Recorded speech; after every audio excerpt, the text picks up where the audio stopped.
Yazır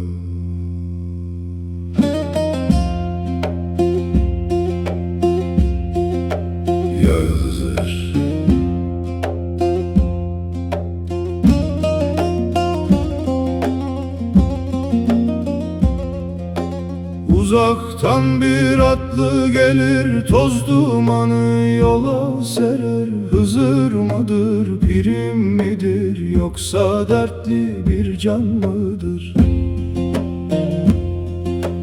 İsterdim ki cemalin görem, pirim gel yüzüm yüzem sürem. Bir dem olsun dizin öpem, sırrına sırdaşın olam. Ya Hak, Yezid gelir dört bir yandan, kılıç çeker masum cana. Kamil olan kamil insan, cana kıymaz hak insanda.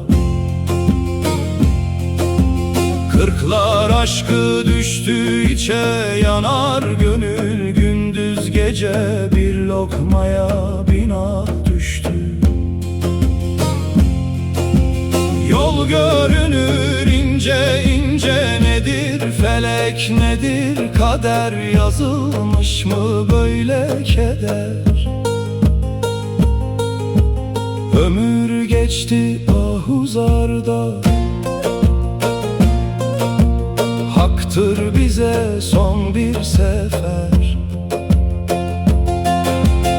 İsterim ki hakka varam, pirim ile yola gidem. Yüküm ağır dağdan büyük, bir nefeste sırra erem.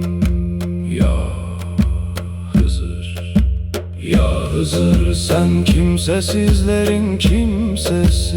Ya Hızır sen darda olanın yoldaşı. Ya Hızır sen sevenlerin sırdaşı. Ya Hızır sen derdi olanın dermanı. Ya Hızır to esto, to dermano biaro. Ya Hızır, bu fakirin hali yaman, derman arar her bir zaman. Halim duman yıkık viran, sensin bana Şah-ı Merdan. Ölüm değil hakka ermek, canı cana mühürlemek. Bir lokmada bin mana var, aşkla yanıp kül eylemek. İsterem ki hakka varam, pirim ile yola gidem. Yüküm ağır dağdan büyük, bir nefeste sırra